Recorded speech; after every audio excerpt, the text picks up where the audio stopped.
Welcome back to the channel. My name is AL. This is F.O.M. DTF, and I want to speak to you guys about color selections, color arrangements, and things or whatnot. And you having problems with your printer, printing for so long, channel starts to clog or disappears, or head strike or anything like that, then channel selections will be, or arrangements should be your primary goal, what you're trying to do. So what I'm speaking about is this printer came, it had a couple of issues that I was speaking about. It did not print at all, so the head was completely clogged, no color, no white. So what I did was I pulled the print head off, I soaked it, and a lot of people recommend you not doing that, but if you don't have the proper experience, I wouldn't recommend you do that. But I have a little experience in print heads, and so what I did was I just removed it, soaked it, poured a lot of excess gunk and everything that was in the print head, this old ink that was just clogged up in there, everything I pulled out. And I did it a couple of times. I did not do any type of syringes and try to push and put any pressure on the print head. What I did was I just soaked it in a little, small little container, and for a couple of hours, did that, cleaned the solution out, filled some more back up, flushed it out, kept flushing, and took a lot of the excess, whatever was just clogged up inside of it out, and put the print head, cleaned it, and make sure it was properly dried.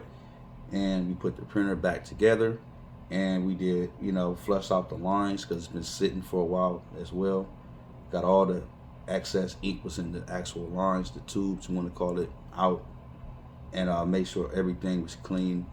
The cartridges, we make sure they was fully, had full ink inside of them, and make sure that we primed the cartridges and made sure that ink was inside of the actual lines as well in the cartridge.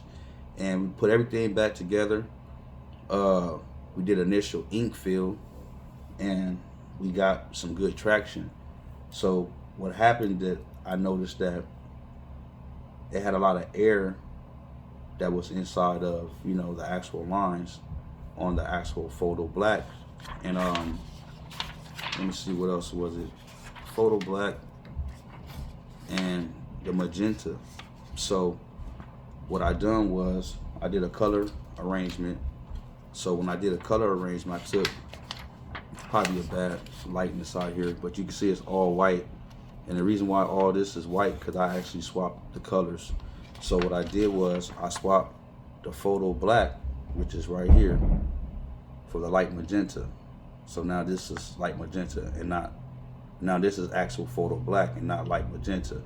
And this is the light magenta, but you can't see it because it's air inside of the lines. So that's what I did. And also the actual magenta, I swapped that too with a white. So you can't see it because it's air in the lines. And how I knew it was when I did the actual initial ink fill, I have removed all the side of the printer, and I was looking directly inside of the maintenance tank. And when the printer's actually selecting the channels to fill ink and run ink through, you can see when it got to these two channels, there was a lot of suds and bubbles and stuff. So that lets me know that. So at that time, it don't mean to keep on. After that time, it don't mean to do another initial ink fill or do another power clean or anything like that. So I know for a fact it's air because I see it, it's bubble. So we just swap the channels like I did here, and we just print. So once we swap the channels and we do a nozzle check, and we see that this went from photo black to went from photo black to magenta, or light magenta. We swapped the colors. Now I see this right here. It's light magenta, but it's black. So that's all I need. So now we have all the colors, the CYMKs, the whites, and we off printing. And there's two channels that's on this printer are white. So they only had two, but eventually these other channels will actually come back. The reason why I didn't keep doing power cleanings and whatnot, because it's not going to help it. It's going to just put more stress on the print head. So They eventually come back, because you can see on here it's going up higher a little bit more. At first it didn't have anything here at all. It didn't have anything here. Sorry you can't see it, but right here it didn't have anything. But it's like 3.5 little lines right here in the line at the top. So it'll come back. But other than that, the printer's in good printing condition. They can get away, you know, with the printer printing like this, and as long as you you know, do the proper maintenance on the printer, and don't shake the inks, just do the proper agitation of it. However you're gonna, you know, get to your method's gonna work for you, I think you'll be perfectly fine. A lot of people that's getting into the DTF printing, you know, just make sure you get the right printer for your right, you know, the right printing work you're gonna be doing. So far as t-shirts, or you're gonna be doing any type of, you know, direct to garment or whatever. So there's a lot of information that's behind this, and it's costly.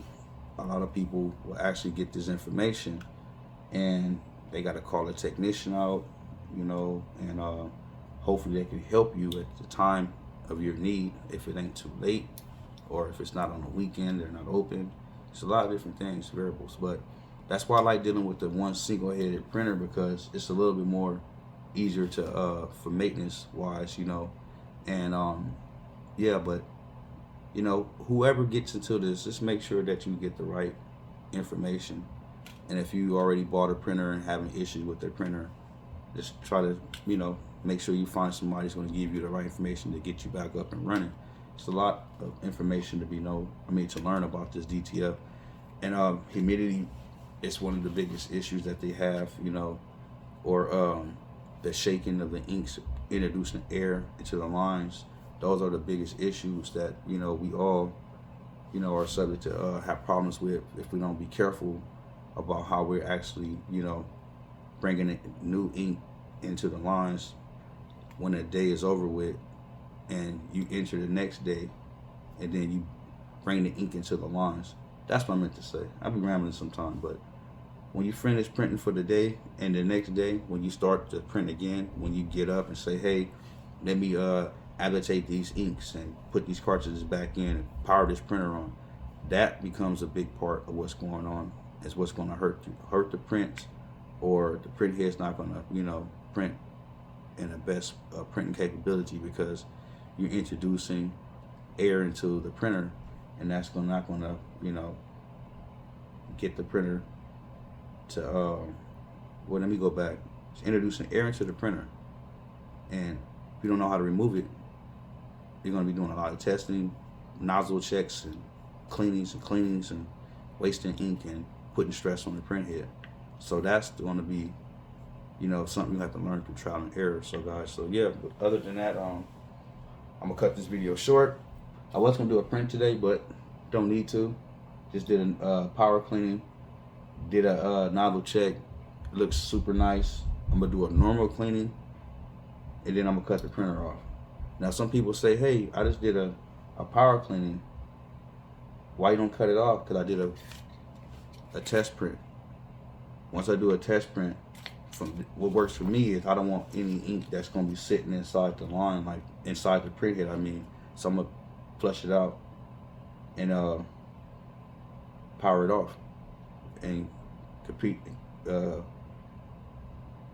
same thing every day. Just keep doing it through repetition until, you know, it becomes like a second nature. Like, hey, oh yeah, let me go do a cleaning. Oh yeah, let me check this. Let me make sure the nozzles is right. Let me make sure the ink is in the cartridges. Let me make sure that my cartridges have ink inside of it. Let me tilt the cartridge forward. That's what you want to do every other day. What I do. Grab the cartridge, fill it up, tilt it forward, make sure I see the ink streaming down. Right here, make sure that you see the ink coming down through this little line. You see it. Tilt it forward. It goes like this. It fills up. All the ink comes up like this, that you know it's ready, and you put it back in.